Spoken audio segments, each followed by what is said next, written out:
Hello folks, I hope that you're having just a fun day today. Today we'll take another look at my collection of Solomon Kane Savage Tales. We're taking a look at a short story in it called The Hills of the Dead, which is about 34 short stories in my oversized collection. It took me about 45 minutes to knock it out for the next time. This short story is basically what I was thinking of when I was talking about the character of Solomon Kane as sometimes coming across as more of an anti-hero than a true hero in the Pulp Era that was written by Robert E. Howard. Now, I've already read for you, and I talked a lot about this collection. I'm not doing any of the poems or the fragments that are in here from Robert E. Howard writing during the Pulp Era.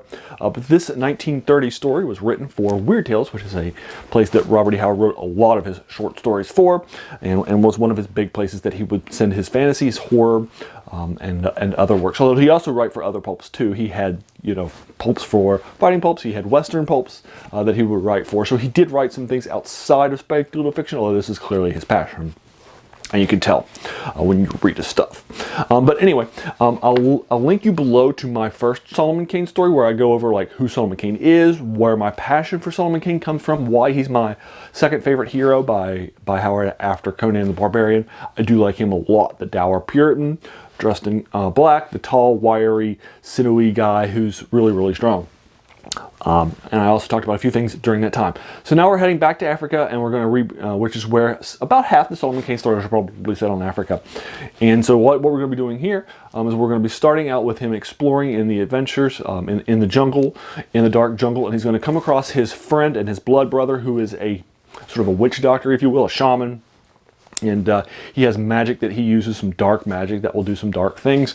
But he does it kind of to help Solomon Kane out.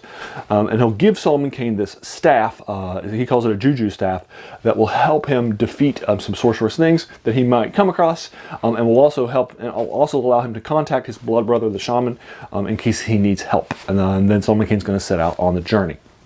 Basically, what's going to end up happening is that very quickly he's going to hear about these things called the Hills of the Dead, where he'll come across some locals and in the jungle, and these Hills of the Dead have some unusual things that are there, and he'll come across one, and it's a very, very dark and gothic thing. It's definitely supernatural, and he'll call his blood brother in with the juju staff, and the two of them will defeat this really dark and unholy horror.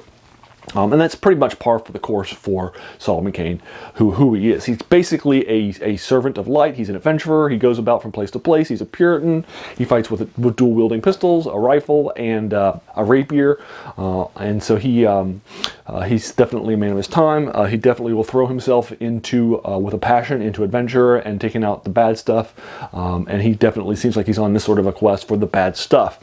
Now, like most of Solomon Kane's stuff that's set in Africa, this one can sometimes have some unfortunate descriptions of black people or Africa generally that just have not aged well. Although we're going to see that a lot more in the next story that I'm about to record for you that I just read it a couple of days ago.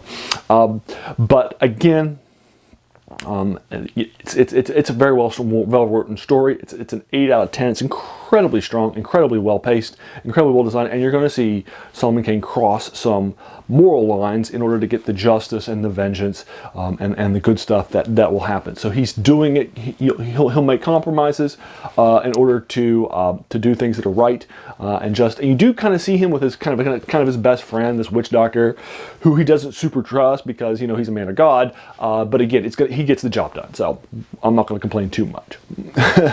So you do kind of see him do some of those sorts of things, and this will be some of the places where you'll see a little bit of that anti-hero come out that I talk about when I talk about Solomon Kane more in the link that you can review below for you.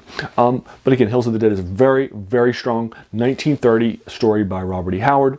It has a lot of horror elements to it, a lot of fantasy elements to it. You'll enjoy it. It's a lot of fun. It's definitely a gothic horror story, literally gothic, because that's when Solomon Kane is writing, as a Puritan, as well as definitely literally horror. So it's fun, and I really enjoy it as a story. Robert E. Howard does a good job here.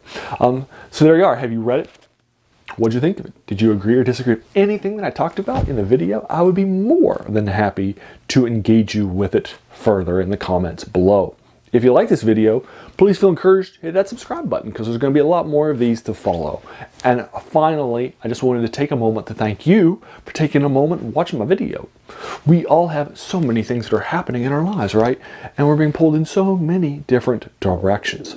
So the fact that you spent this time with me, it's incredibly humbling, and I really appreciate it. So thanks again, and have a great day.